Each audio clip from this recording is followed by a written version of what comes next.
Hi, I'm Sean, one half of the Printy Brothers, and welcome to our new series where we 3D print and paint every monster in the Monster Manual.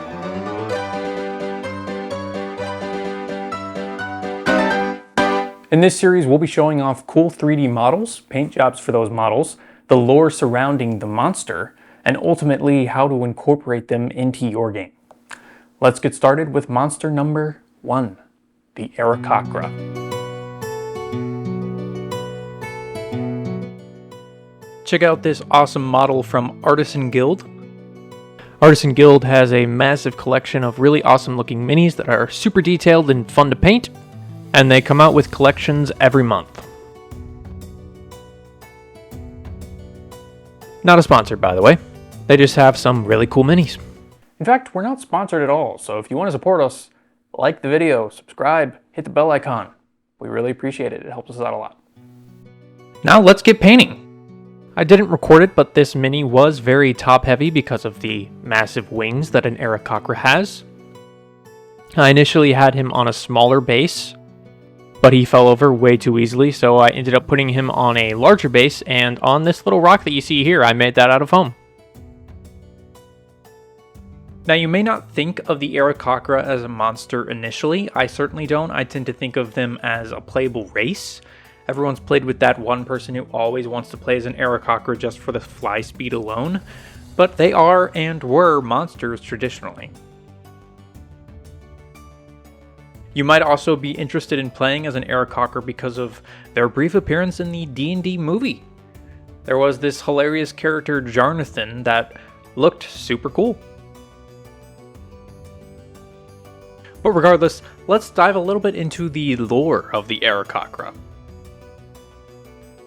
The Aarakocra first appeared in the Advanced Dungeons & Dragons book The Fiend Folio, a companion to the Monster Manual, where they are described as intelligent avian humanoids. Here they're depicted as tribal and greedy. Quote, an Aarakocra may agree to give information to, or act as a scout for, humans in exchange for shiny coins or gems. And that's really about all you've got in terms of lore in the Fiend Folio. They first appear as a playable race in AD&D 2nd edition in the Complete Book of Humanoids, where they are similarly described but with a little added detail.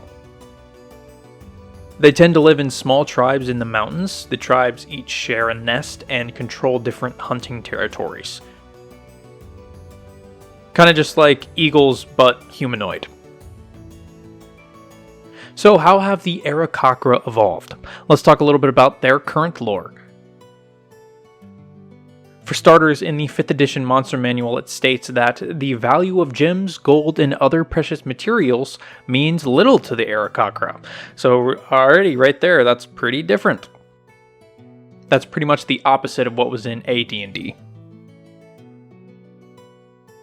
Most Aarakocra actually live in the elemental plane of air, where they work for the Wind Dukes of 𝐂𝐿, I think is how you say that. They basically act as guards for this realm, 𝐂𝐿. Their goal is to defend against invaders from the elemental plane of Earth, such as gargoyles, who are their sworn enemies. Aarakocra who do live in the material plane live in mountainous areas that are usually near a portal to the elemental plane of air. Here they just pretty much keep an eye out for any bad guys who want to invade their plane through the portal. I find some of this lore actually pretty interesting. I like the concept of the elemental plane of air itself.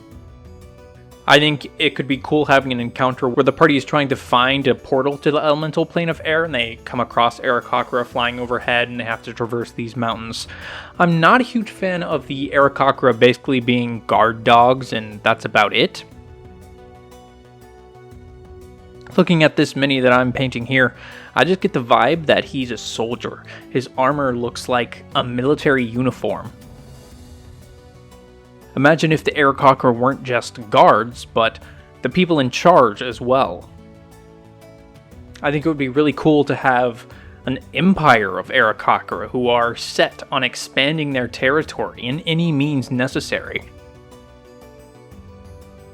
Imagine a scene where A peaceful city is suddenly attacked from above.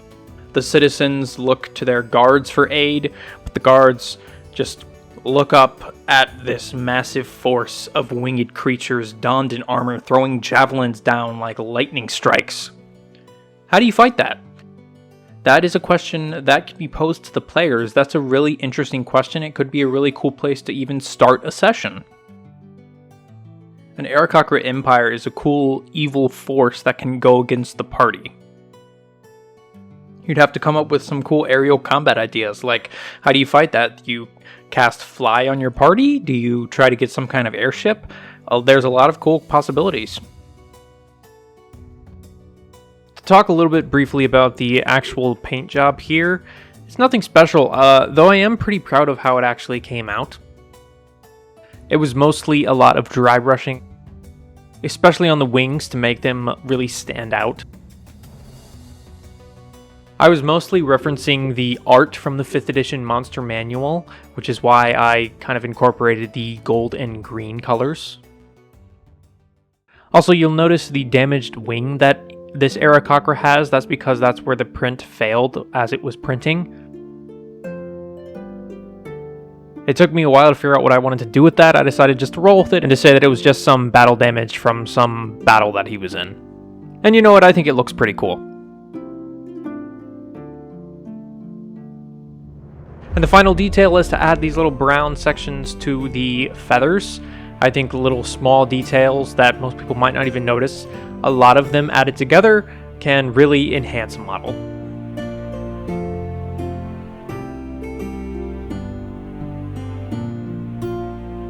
And that's the paint job done. Let's take a look at the final mini.